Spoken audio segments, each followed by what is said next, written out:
નમસ્કાર દર્શક મિત્રો, કરંટ ટોપિકમાં હું પીનલ આપ સૌનું સ્વાગત કરું છું। વાત કરી રહ્યા છે કોરોનાની આ ગંભીર પરિસ્થિતિને લઈને અને કેટલાય સમયથી જ્યારે મીડિયામાં ચર્ચા થઈ રહી છે, તમામ ન્યૂઝપેપર્સમાં આપણે તમામ અહેવાલો જોઈ રહ્યા છે, છતાં પણ સરકાર તરફથી માત્ર એવું જ કહેવામાં આવી રહ્યું છે કે પરિસ્થિતિ કાબૂમાં છે। કઈ રીતે પરિસ્થિતિ કાબૂમાં છે તેને લઈને સવાલો તો ઊભા થઈ રહ્યા હતા, પરંતુ હવે તો હાઈકોર્ટે પણ ચિંતા વ્યક્ત કરી છે। માત્ર ચિંતા નહીં, પરંતુ હાઈકોર્ટે લાલ આંખ કરી છે તેવું કહી શકાય છે। ગુજરાતમાં ગંભીર મેડિકલ કટોકટીના એંધાણ જોવા મળી રહ્યા છે। કોવિડ-19 સંચાલનની વ્યવસ્થા પડી ભાંગતા હાઈકોર્ટની સુઓ મોટોની સુનાવણી થઈ રહી છે અને હવે એ સુનાવણીમાં 15મી તારીખે નિર્ણય લેવામાં આવશે। આજે જે સુનાવણી થઈ છે તેમાં 15મીએ નિર્ણય તો લેવામાં આવશે, પરંતુ શા માટે હાઈકોર્ટે સુઓ મોટો કરવાની જરૂરિયાત પડી છે? આ પ્રકારની પરિસ્થિતિ કેમ આવીને ઊભી રહી છે? જ્યારે કે આપણને એક અંદાજો હતો, એક અનુમાન હતો કે કોરોનાને લઈને આ પ્રકારની પરિસ્થિતિ ઊભી થઈ શકે છે, બીજી લહેર આવી શકે છે, છતાં પણ રાજ્ય સરકારની આ પ્રકારની નિષ્ફળતા કેમ સામે આવી છે? જ્યારે કે હાઈકોર્ટે ચિંતા વ્યક્ત કરી છે, ત્યારે પણ શું સરકાર નિંદ્રાધીન અવસ્થામાં જોવા મળી રહી છે? જ્યારે હાઈકોર્ટનું કહેવું છે કે ક્યાંક આ પ્રકારની પરિસ્થિતિ છે, એટલે કે ઇમરજન્સી કટોકટી જોવા મળી રહી છે, મેડિકલ કટોકટી અત્યારે ગુજરાતમાં જોવા મળી રહી છે, ત્યારે પણ હજી રાજ્ય સરકારનું કહેવું છે કે પરિસ્થિતિ ગંભીર નથી। જ્યારે કે હાઈકોર્ટ કહી રહી છે કે ગુજરાતમાં કોવિડને લઈને, કોરોનાને લઈને પરિસ્થિતિ ખૂબ જ ગંભીર જોવા મળી રહી છે અને હાઈકોર્ટે જ્યારે ચિંતા વ્યક્ત કરી છે, ત્યારે જે દ્રશ્યો છે આપણે પણ જોઈ શકીએ છીએ। સતત મીડિયાના અહેવાલોથી આપને આ દ્રશ્યો બતાવવામાં આવી રહ્યા છે કે જે રીતે એમ્બ્યુલન્સની લાઈનો જોવા મળી રહી છે, જે રીતે હોસ્પિટલ્સની બહાર લાઈનો જોવા મળી રહી છે, ઘણી જગ્યાઓ પર લોકોને બેડની સુવિધા નથી મળી રહી, તો અત્યારે કહી શકાય છે કે સ્મશાન અને કબ્રસ્તાનોમાં પણ લાઈનો જોવા મળી રહી છે। આ પ્રકારની પરિસ્થિતિને આવીને ઊભી રહી છે અને હજી પણ સરકારનું કહેવું કે પરિસ્થિતિ કાબૂમાં છે અને આ પ્રકારની પરિસ્થિતિને લઈને હાઈકોર્ટની જે સુઓ મોટો છે તેના પર લોકોનું શું માનવું છે અને સાથે જ સરકાર બધું સલામત છે તે કયા બેઝ પર કહી રહી છે, તે તમામ મુદ્દાઓ પર ચર્ચા કરીશું અને સાથે જ અત્યારે કેટલા કેસો આવી રહ્યા છે ગુજરાતમાં તેને પણ જાણવાનો પ્રયાસ કરીશું। જેની માટે મારી સાથે અહીંયા જોડાઈ ગયા છે ડૉક્ટર મુકેશ મહેશ્વરી, જેઓ IMA ગુજરાત સ્ટેટ બ્રાન્ચના કોર્ડિનેટર છે અને સાથે જ કન્સલ્ટન્ટ સિનિયર પેથોલોજીસ્ટ છે। તેમની સાથે જોડાયા છે પ્રતીક ત્રિવેદી, જેઓ રાજકીય વિશ્લેષક છે। આ બંનેનું સ્વાગત છે કરંટ ટોપિકમાં।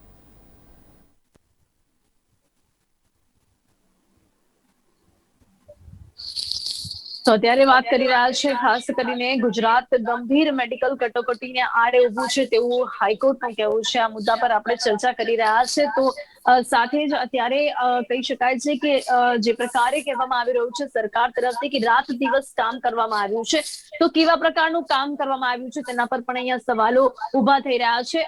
પ્રતીક ત્રિવેદીજી, શું માનવું છે અત્યારની પરિસ્થિતિને લઈને? એટલે પિનલજી, પહેલા તો એવું માનતો હતો કે કોરોનાનું સંક્રમણ જ્યારથી થયું છે ત્યારથી ભારત દેશનું હેલ્થ સેક્ટર જે છે ને એક્સપોઝ થયું છે, કે ભારત દેશનું એજ્યુકેશન સેક્ટર એક્સપોઝ થયું છે। પણ હવે મારી ધારણા થોડી બદલાઈ છે કે યુવાન રાજકીય વિશ્લેષક તરીકે જે છેલ્લા 7 દિવસથી ઘટનાક્રમ હું જોઈ રહ્યો છું, એ પરથી એવું લાગે છે કે આપણું લોકશાહી અને આપણું રાજકારણ જે છે એને પણ આ કોરોના વાયરસે સંપૂર્ણપણે એક્સપોઝ કરી નાખ્યું છે। પિનલજી, થોડા ઘણા સમયની વાત કરું તો એવું થતું હતું કે વિદ્યાર્થીઓ જ્યારે 10માની માર્કશીટ લેવા જાય ને ત્યારે માર્કશીટ જોડે નેતાનો ફોટો આવતો હતો, 12માની રિસિપ્ટ લેવા જાય ને ત્યારે રિસિપ્ટ સાથે નેતાનો શુભેચ્છાનો ફોટો આવતો હતો, કોલેજના પ્રથમ વર્ષમાં જ્યારે એન્ટર થાય ત્યારે મફતમાં ટેબ્લેટ વિતરણ થાય એમાં પણ નેતાનો ફોટો આવતો હતો, છેલ્લે આપણે પેટ્રોલ પંપ ઉપર પણ નેતાના ફોટા જોયા, વેક્સિનેશનમાં પણ નેતાના ફોટા જોયા। અને આ જ નેતાઓ જ્યારે આ મહામારીમાં લોકોની પડખે ઊભા નથી રહેતા અને છેલ્લા 7 દિવસનો જે ઘટનાક્રમ સર્જાયો છે એ ખૂબ જ દર્દનાક છે ને એના માટે આજે હાઈકોર્ટે ગંભીર અવલોકનો કરીને સુઓ મોટો કોગ્નિઝન્સ લીધું છે અને એ કોગ્નિઝન્સમાં ઘણા ખરા ગંભીર અવલોકનો કર્યા છે। અને એ અવલોકન ઉપરથી એક વાત તો બહુ સ્પષ્ટ થઈ ગઈ છે કે આ રાજનેતાઓને અને આ રાજકારણમાં જનતા જે છે એ ખાલી મત આપવા સુધી સર્વોપરી હોય છે। ત્યારબાદ આજે ઝાયડસ કેડિલામાં જે અત્યારે દ્રશ્યો સર્જાઈ રહ્યા છે, લોકોને 12 કલાક લાઈનમાં ઉભો રહેવું પડે, અને તેમ છતાં પણ નામદાર હાઈકોર્ટની સુઓ મોટો અરજી પછી એડવોકેટ જનરલ કમલ ત્રિવેદી બહાર આવીને જ્યારે પ્રેસને સંબોધિત કરતા હોય ત્યારે જાણે કે બધા અવલોકનોનો છેદ ઉડી ગયો હોય એવી ભાષામાં જ્યારે વાતચીત થાય અને અમારા જેવા રાજકીય વિશ્લેષકો જ્યારે તમારી સામે વિશ્લેષણ કરે તો હું એ દિવસ પણ દૂર નથી જોતો કે આ સમાજમાં એવું થશે કે અત્યારે જ્યારે 5000 ઇન્જેક્શનોનો મુદ્દો આ કોર્ટમાં જે ચર્ચાયો અને જ્યારે પ્રશ્ન કમલ ત્રિવેદીને પૂછવામાં આવ્યો ત્યારે એમને જવાબ એવો આપ્યો કે સેવાભાવી વ્યક્તિ સેવા કરતા હોય એને મીડિયા જરા વધારે ઉછાળી રહી છે. તો મારે તમારા દર્શકોને એવું કહેવું છે કે ભવિષ્યમાં શું થશે ને એનું એક ટ્રેલર છે.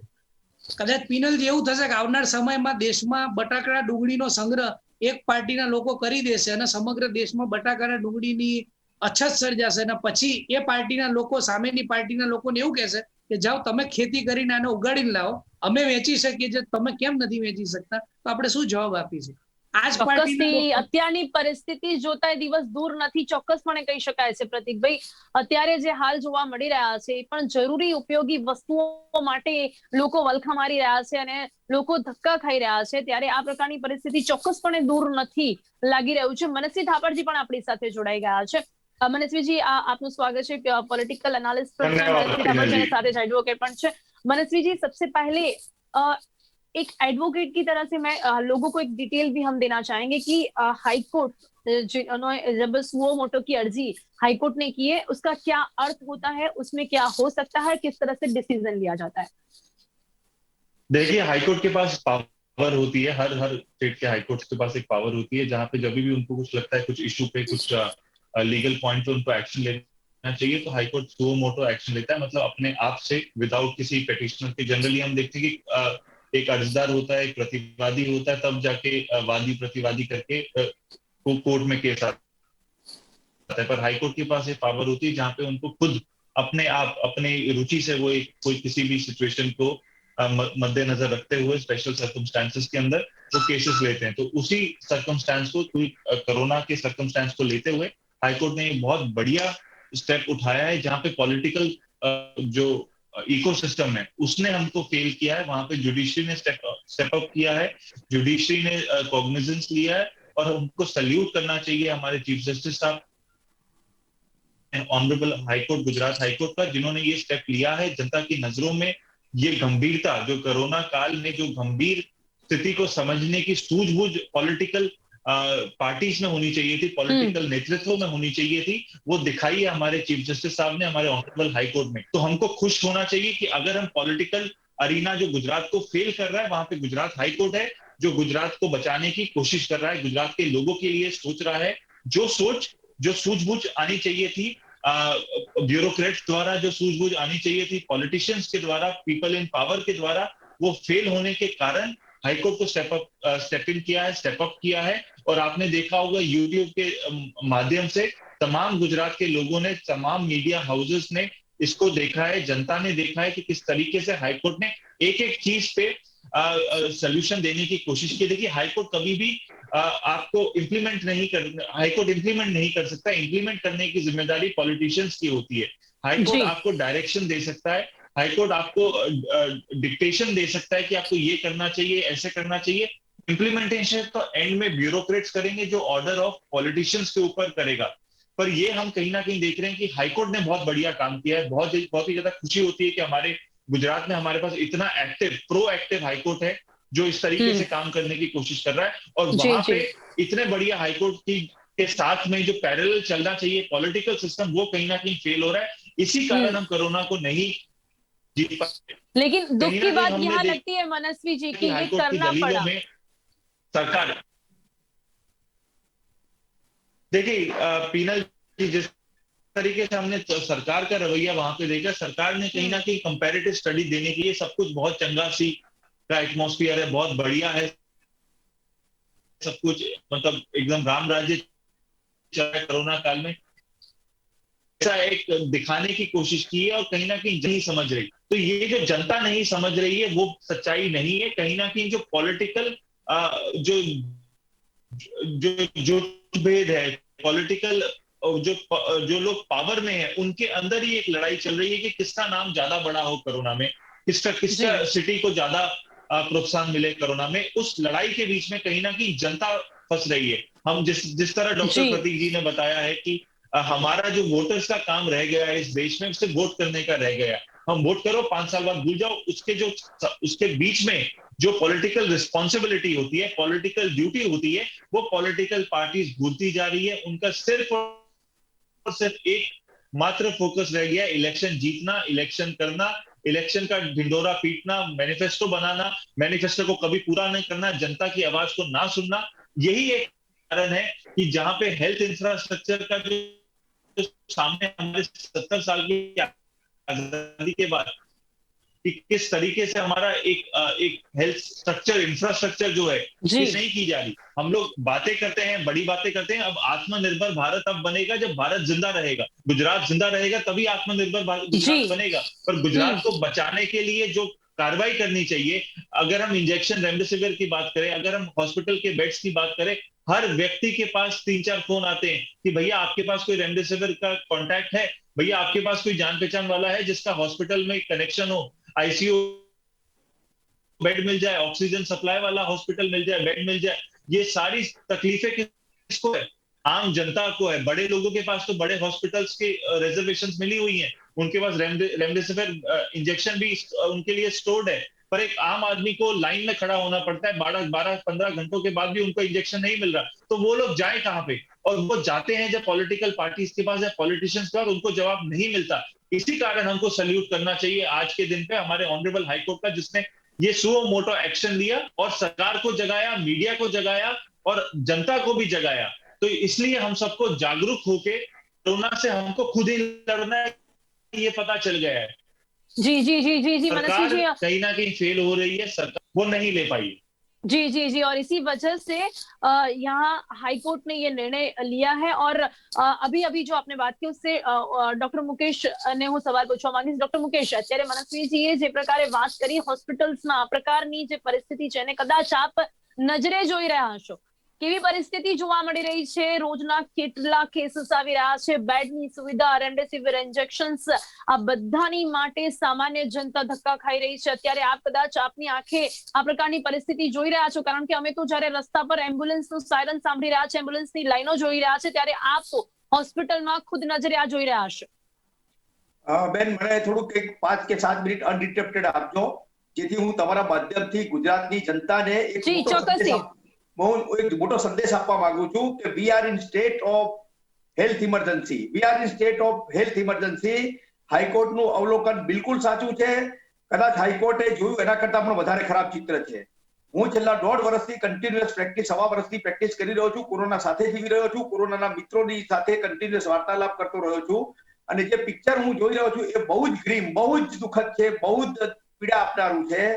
ગઈકાલે સિવિલ હોસ્પિટલની મેડિસિટીમાં આવેલી તમામ હોસ્પિટલો પેક થઈ ગયા પછી તાળું મારવું પડ્યું, લોક મારવું પડ્યું. પહેલી વાર હિસ્ટ્રીમાં બન્યું છે કે તાળું મારવું પડ્યું, કારણ કે દર્દીઓનો ધસારો એટલો બધો હતો. ડોક્ટર્સ અને મેડિકલ સ્ટાફ કોઈ હિસાબે પહોંચી વળ્યો નતો, એટલે એમને ડાયવર્ટ કર્યું.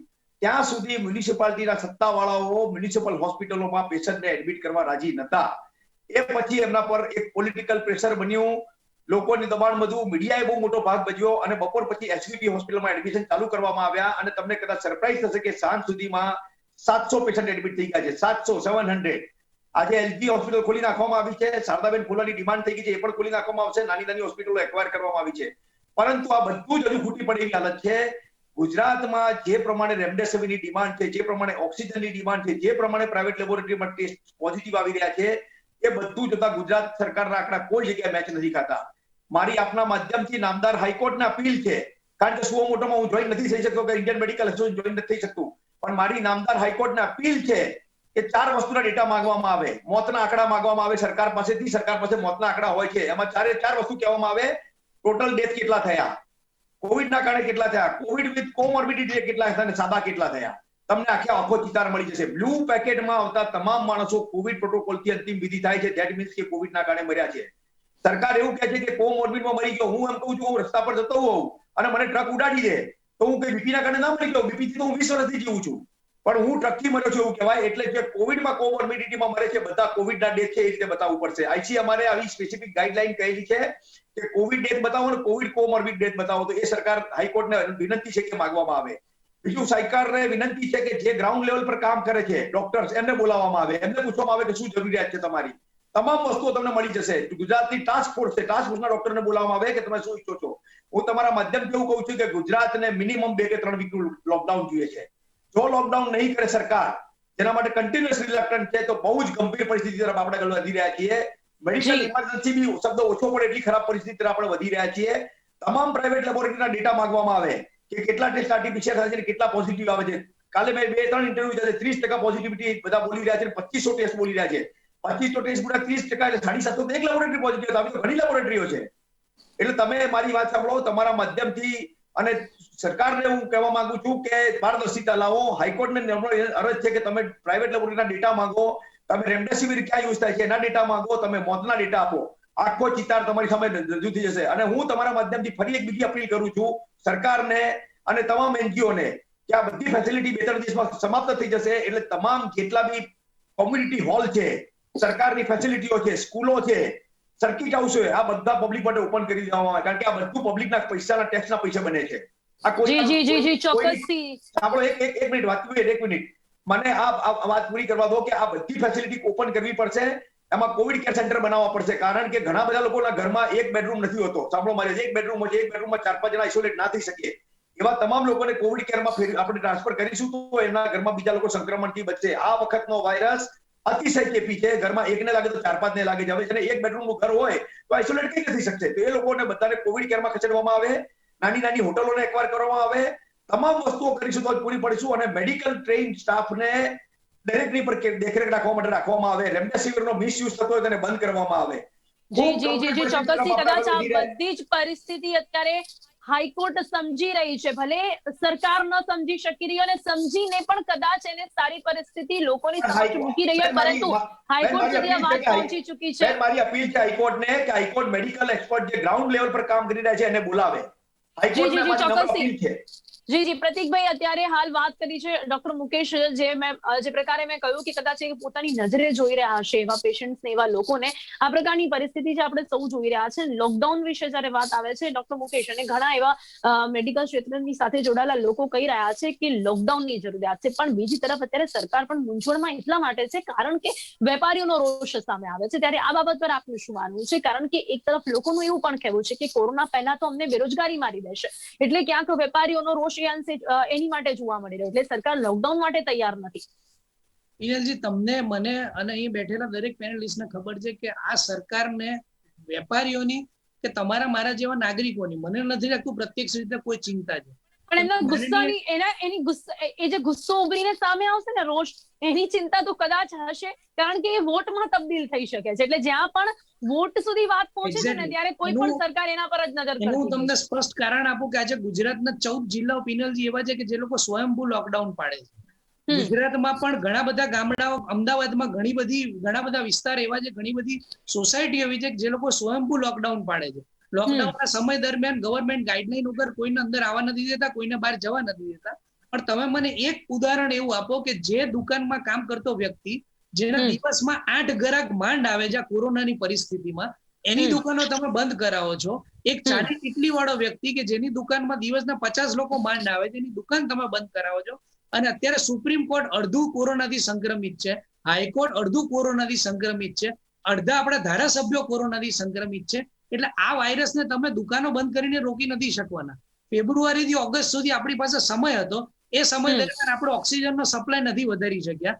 આપણે હોસ્પિટલના 12મે માળ આગ લાગે તો ત્યાં સુધી પહોંચવાની સીડી નથી બનાવી શક્યા. અને આપણે અત્યારે દુકાનો બંધ કરવા નીકળ્યા છે. માનનીય નાયબ મુખ્યમંત્રી પિનલજી એવું કહ્યું હતું કે મહારાષ્ટ્ર જેવી પરિસ્થિતિ ગુજરાતમાં નથી એટલે લોકડાઉનની જરૂર નથી. આ બધા મુખ્યમંત્રીઓ રાહ જોવે છે પિનલજી કે કયું રાજ્ય પહેલા લોકડાઉનની પરિસ્થિતિમાં જાય છે અને પછી આપણે લોકડાઉન કરીએ જેથી નબળા ન સાબિત થઈએ. જેવું શિક્ષણમાં થયું કે કઈ શિક્ષણ વ્યવસ્થા પહેલા એક્ઝામ કેન્સલ કરે છે, પછી આપણે એક્ઝામ કેન્સલ કરીએ. અને એટીટ્યુડ તમે જો પિનલજી કે જ્યારે આજે એડવોકેટ જનરલ એવું પૂછવામાં આવ્યું કે શહેરમાં વીવીઆઈપી કલ્ચર છે એમાં રિપોર્ટ તરત મળી જાય છે, પિનલજીને પ્રતિકજીને રિપોર્ટ તરત મળી જાય છે, પણ સામાન્ય જનતાને 24 કલાક રાહ જોવી પડે છે. આવું શા માટે? તો જવાબ એવો મળે છે કે શહેરોમાં જ વાર લાગે છે, ગામડામાં ક્યાં વાર લાગે છે. એટલે બે દિવસ લોકો રાહ જોઈ રહ્યા છે. એટલી લાઈનો લાગી છે કે ટેસ્ટમાં રિઝલ્ટ આવતા બે દિવસ લોકો રાહ જોવે છે. ત્યાં સુધી તો આખું પરિવાર ઇન્ફેક્ટેડ થઈ જાય છે. એક્ઝેક્ટલી. વેક્સિનેશન બાબતે જ્યારે એવું પૂછવામાં આવ્યું, હાઈકોર્ટે એવું અવલોકન કર્યું કે વેક્સિનેશન લીધા પછી પણ ડોક્ટરો અને વ્યક્તિઓ કેમ સંક્રમિત થાય છે, એ બાબત એવો જવાબ આપવામાં આવ્યો કે એવું તો આખી દુનિયામાં થાય છે. પ્રશ્ન મારો એવો છે કે જ્યારે આપણે દુનિયાના ઉત્તમ દેશોનું ઉદાહરણ લઈએ છીએ ત્યારે આપણે ઉદાહરણ માનનીય પ્રધાનમંત્રી શ્રીના ખાસ મિત્ર જે છે ડોનાલ્ડ ટ્રમ્પ, એમની સાથે જે લડેલા જો બાઇડન છે એનું પણ લેવું જોઈએ કે જેમણે પ્રેસિડેન્શિયલ કેન્ડિડેટ હોવા છતાંય પોતાની રેલી માત્ર કારમાં કરી હતી. એટલે કારમાં લોકો આવે, રેલી પૂરી કરે અને કારમાંથી લોકો પાછા જાય. આ પ્રકારનું ઉદાહરણ સવારે જયારે 2 ગજની દૂરીની વાત હોય અને સાંજે 1 લાખ લોકો જયારે વેસ્ટ બેંગોલમાં ભેગા થતો ત્યારે કાળજું પકડે છે તમારા મારા જેવા લોકોનું કે જે લોકો જી ચોક્કસથી ઘરે એટલા જ બેઠા માટે એક જ વાતમાં એટલા જ માટે પૂરું હા કરું જી એક જ જી વાતમાં જી ખાલી પૂરું કરું કે હાઈકોર્ટે એવું પણ કોગ્નિઝન્સ લીધું છે કે જે ડેથ સર્ટિફિકેટ આપવામાં આવે છે એમાં કોરોનાથી જ્યારે વ્યક્તિનું મૃત્યુ થાય ત્યારે માત્ર ગંભીર બીમારી એવું લખવામાં આવે છે જેથી આંકડા ઘટાડી શકાય તો ક્યાંક ને ક્યાંક આપણે આ લોકોના મરણને પણ આ પ્રકારની રાજકીય વ્યવસ્થામાં ગોઠવી દઈશું તો મને લાગે છે કે અત્યારનું કદાચ રાજકીય ફાયદો મળી જાય પણ આવનાર પેઢીઓનું આપણે નુકસાન કરીએ છીએ તમારા ચોક્કસથી. અને પ્રતીકભાઈ હવે તો પરિસ્થિતિ એવી છે કે ભાઈ ઇન્જેક્શન પર પણ રાજકારણ છે. એક રાજકારણી કહેવે છે મારી પાસે ઘણા ઇન્જેક્શન છે તો બીજાને પૂછવામાં આવે છે ત્યારે કહે છે કે એમને પૂછો ક્યાંથી લાવ્યા. આ પ્રકારની પરિસ્થિતિ અત્યારે ઉભી થઈ રહી છે. મનસ્વીજી જી જી પિનલજી અવલોકન હાઈકોર્ટ એવું કર્યું છે કે શા માટે કોઈ એક જ વ્યવસ્થા પાસે ઝાયડસ કેડિલા હોસ્પિટલની બહાર જ આટલી લાંબી લાઈનો લાગે છે તો શા માટે આખા રાજ્યમાં કોઈ એક વ્યવસ્થા પાસે જ આટલો કંટ્રોલ છે શા માટે સરકાર આ કંટ્રોલ એના હાથમાં નથી લઈ શકતી અને ત્યાં આગળ કોરોનાના સંક્રમણનું જોખમ નથી આ પ્રશ્ન બાબતે પણ गंभीरता सरकार जी जी जी जी चक्कसी मनस्वी जी यहाँ पर दूसरे राज्यों के साथ कंपैरिजन की बात आती है जब पॉलिटिशियन से पूछते हैं शायद हम सभी जानते हैं कि जब बीच में सवाल पूछे जा रहे थे कि इलेक्शन और क्रिकेट मैच की वजह से यहाँ पर कोरोना है तो सरकार के साथ जुड़े हुए लोगों का एक ही जवाब आ रहा था क्या महाराष्ट्र में ऐसा कुछ है वहां पर भी कोरोना आया है तो वहां एक कंपैरिजन की जा रही थी अभी महाराष्ट्र में लॉकडाउन जैसी सिचुएशन आ गई है इवन दिल्ली में भी सभी जगह पे इस तरह की परिस्थिति देखने मिल रही है क्या लगता है इसमें भी एक कंपटीशन चल रहा है मनस्वी जी पिनल जी ये वाला कंपटीशन है जिससे हम सब जनता वालों को सबसे ज्यादा दुख होता है जिस तरह हम बात करें कि कंपटीशन होना चाहिए कंपटीशन ये होना चाहिए कि कौन से प्रदेश में जीरो कोविड के केसेस हो रहे हैं कौन से प्रदेश में हेल्थ इंफ्रास्ट्रक्चर खड़ा हो रहा है कौन से प्रदेश में पेशेंट कम हो रहे हैं मोर्टेलिटी रेट कम हो रही है कौन सा प्रदेश ऐसा है जहां पे रेमडेसिविर जो वैक्सीन है वो सबको फ्री दी जा रही है जैसे पेशेंट को जरूरत पड़ती है 15 मिनट में रेमडेसिविर इंजेक्शन उसके पास होता है ये वाला कंपटीशन होना चाहिए ना कि आप एक मिनट के लिए सोचिए कि अगर आपका या मेरा परिवार वाले को रेमडेसिविर वैक्सीन की जरूरत है और हमारे को कुछ भी करके हमारे को वो वैक्सीन नहीं मिल रही तो हमारे ऊपर क्या बीतती होगी वो परिवार का सोचना चाहिए सरकारों को और हम सबको पता है कि रेमडेसिविर वैक्सीन जो है किस तरीके से ब्लैक मार्केटिंग की तरीके से बिक रही है जिसको चाहिए अगर आपके पास पैसा है तो आप खरीद रहे हो और अगर आपके पास पैसा नहीं है तो आपके लिए लंबी लाइनें लग रही है और फिर भी आपको गारंटी नहीं है कि 12-15 घंटे के बाद आपको वैक्सीन मिलेगी या नहीं मिलेगी कहीं ना कहीं प्रशासन का ये बहुत बड़ा फेलियर है ये सामने आ रहा है आपको इलेक्शन लड़ना था म्युनिसिपल इलेक्शन आप लड़े आपको नरेंद्र मोदी दुनिया के सबसे बड़े क्रिकेट स्टेडियम में आपको लोगों को इकट्ठा करना था आपने किया अब जब लोगों को आपकी जरूरत है लोगों को बेड्स चाहिए लोगों को वैक्सीन चाहिए तब आप कहाँ हो तब आप ब्लेम कर रहे हो कांग्रेस को तब आप अपने ही अंदर वाले लोगों को ब्लेम कर रहे हो लोगों को ब्लेम गेम नहीं चाहिए लोगों को सोल्यूशन चाहिए सोल्यूशन में लीडरशिप चाहिए लीडरशिप के साथ आपकी मोटिवेशन चाहिए कि आप जनता के लिए खड़े हो आप जनता के लिए अपने घर पे बैठे हो ऐसे लीडर्स नहीं चाहिए सरकार में सरकार आपको जब लोग आपको चुनते हैं तो लोग इस विश्वास से चुनते हैं कि ये हमारे लोग हैं हम इनको वोट कर रहे हैं हमको कोई भी तकलीफ होगी तो ये हमारे साथ खड़े रहेंगे ये नहीं बोलेंगे कि महाराष्ट्र का क्या हाल है दिल्ली का क्या हाल है उत्तर प्रदेश का क्या हाल है वेस्ट बंगाल का क्या हाल है हमको ये नहीं सुनाएंगे हमको ये नहीं बोलेंगे महाराष्ट्र से अच्छे यहाँ पे हो हमको जब इलेक्शन लड़ने को बोला जाता है तो हमको गुजरात के मॉडल को दिखाया जाता है गुजरात के स्टैच्यू ऑफ यूनिटी दिखाई जाती है गुजरात के अहमदाबाद का रिवर फ्रंट दिखाया जाता है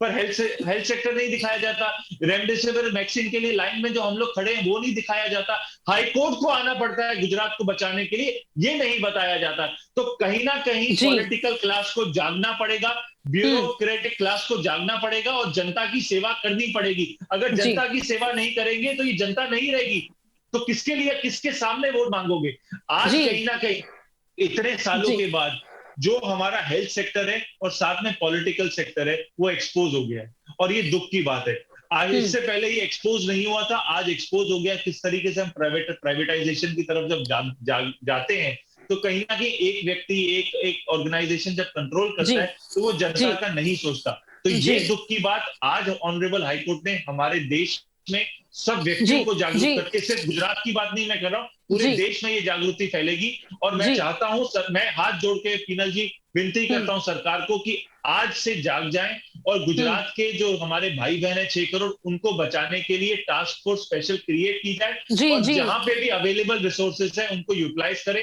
जहां पे कम्युनिटी हॉल्स हैं उनको कोविड स्पेशल सेंटर्स क्रिएट किए जाए कि लोगों को विश्वास हो जाए कि मेरे को कुछ भी होगा तो सरकार मेरे साथ खड़ी है, मेरे को बचाएगी, मेरे को इंजेक्शन की जरूरत है तो सरकार और ये मेरे को विश्वास देगी। दिलाना, अब ये विश्वास दिलाना बहुत ही सरकार जरूरी के है। हाथ में है। जी जी जी, बहुत ही जरूरी। शायद मुझे लगता है सरकार के हाथ में हो ना हो, लेकिन ऑनरेबल हाईकोर्ट शायद अब ये करवा के रहेगी, हम ये भी मान सकते हैं।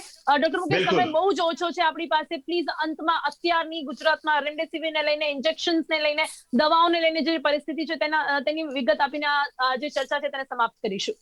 જી અંકિતભાઈ, આપણે પ્રતીકભાઈએ એક વાત કહી અને મનસ્વીજીએ બી એક વાત કહી, બહુ સરસ વાત કહી છે બંને। અને અમે લોકડાઉન કરીને કોઈના ધંધા રોજગાર તરફ નથી મારવા માંગતા, પરંતુ પ્રધાનમંત્રીએ પોતે કહ્યું હતું કે જાન હે તો જહાન હે। હવે આપણે છે ને એ જાન બી માંથી પાછે જાન હે તો જહાન પર આવી ગયા છીએ।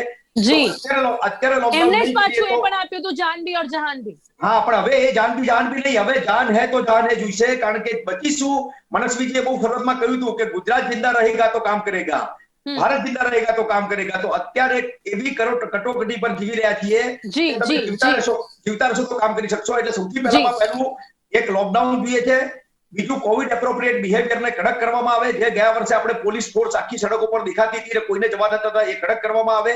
લોકોએ પોતે અવેર થવું પડશે કે આપણે જાતને બચાવવાની છે, આપણા કુટુંબને બચાવવાનું છે, આપણા સમાજને બચાવવાનું છે। જી જી જી, લોકો તો કદાચ હવે જાગૃત થઈ ચૂક્યા છે, પણ હવે સમય છે કે એમને વિશ્વાસ અપાવીએ। સમય અહીંયા બહુ જ ઓછો છે એટલે ચર્ચાને સમાપ્ત કરવી પડશે। ડોક્ટર મુકેશ, પ્રતીક ત્રિવેદી, મનસ્વી થાપરજી, આપ અમારી સાથે ચર્ચામાં જોડાયા તે બદલ આપનો ખૂબ ખૂબ ધન્યવાદ। Thank you so much. ધન્યવાદ।